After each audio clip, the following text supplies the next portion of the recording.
Bilis mo.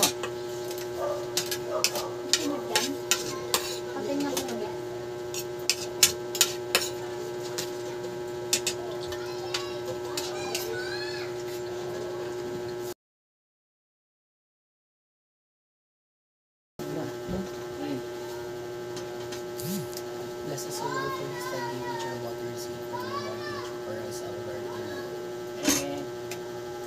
Ayan mga idol, katatapos lang natin magdasal at pasalamat tayo sa mahal na Panginoon at binigyan na naman tayo ng panibagong pagkain sa pagkainan ngayong gabi.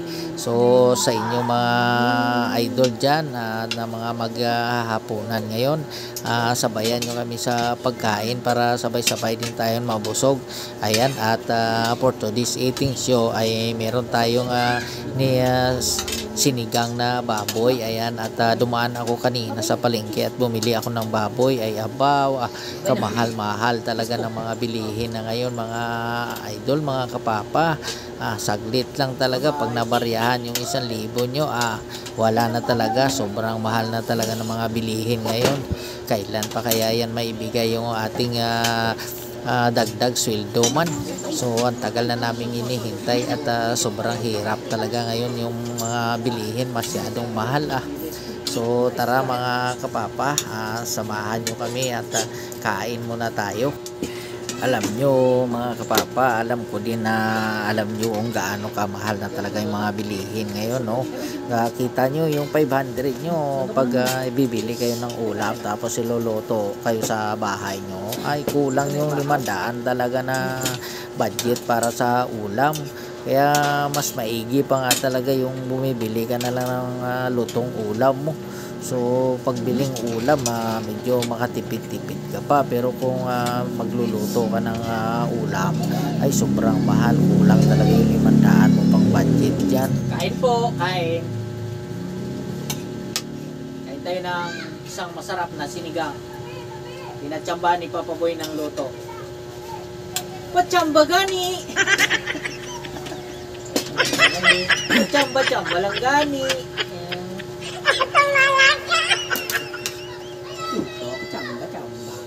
Alam nyo mga kapapa, hindi lang yung karne ang mahal, pati ang mga gulay napakamahal. Talong, okra, kangkong, kagabi, baw, ang mahal-mahal, pati ng kamatis, mahal-mahal gidya. So pero okay lang yan, basta mabusog lang itong aking mga junakis, ayos lang na iya. Request ito kasi na panganay ko na magsinigang ko kami. So buti na lang araw ng sahod ngayon, kaya nakabili tayo ng konting baboy at mga panggulay-gulay. Pero ayan, at paspas na yung kain namin, bawi-bawi lang tayo ng kain ngayon, lalo na sarap humigop ng sabaw. Ayan mga kapapa, di ba? At ayan, shout out pala sa ating mga viewers dyan, mga solid viewers, sa aking mga katrabaho nga nanonood ng aking video. At ganun din siyempre kay Ma'am Cynthia Torresel at sa akin nga palang mga member channel. Maraming salamat sa inyo. Ayan, at paki-subscribe nyo din, pakidalaw nyo yung kanilang mga channel at panoorin nyo din ang kanilang mga video na ina-upload. Andyan sila College TV, G-Sar Vlog, Joby Mix Vlog, Casey Mix Vlog, at si Junior Senior TV. Paki-subscribe nyo din ang kanilang channel. Ayan sa ibaba sa description box, puntahan nyo lang at paki-subscribe, support nyo rin ang kanilang mga channel. Ayan, at syempre maraming salamat sa patuloy mong suporta sa aking channel.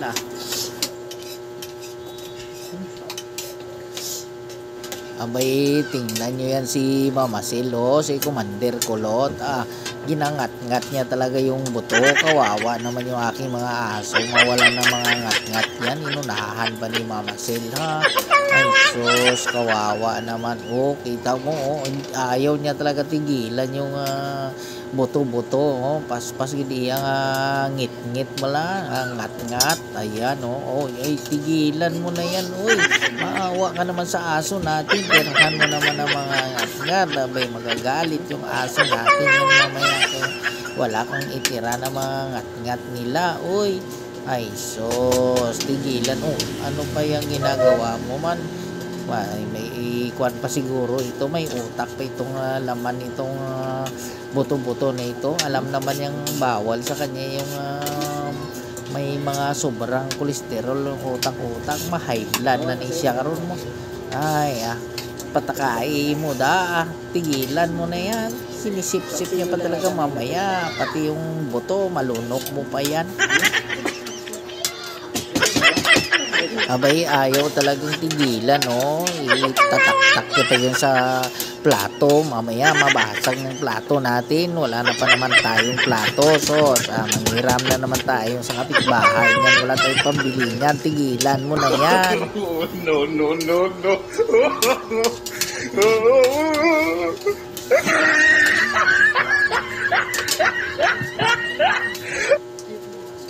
Tingnan yung mga kapapa, oh, yung tatlong anak ko, naubos na nilang kanilang pagkain, ang bibilis nila kumain.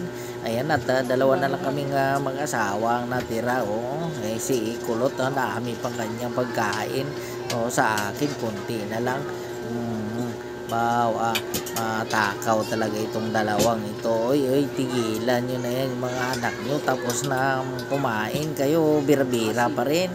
Maawa naman kayo sa mga bilbil nyo. Oy, tama na yan.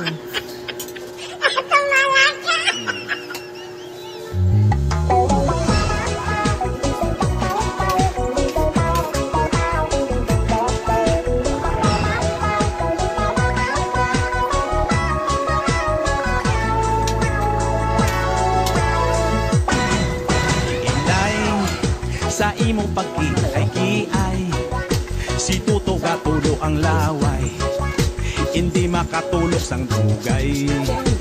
Hay, inday, sa imo yuhong nga tunay, dughan ko sa imo nalipay, hindi mapunggan manghay.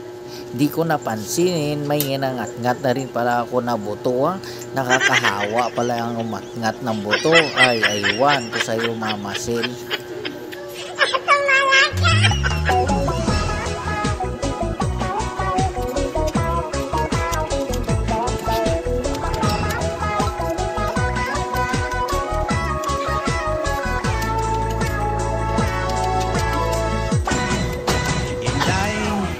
Sa imong pagkiay-kiay, si Tuto gatulo ang laway, hindi makatulog sang dugay.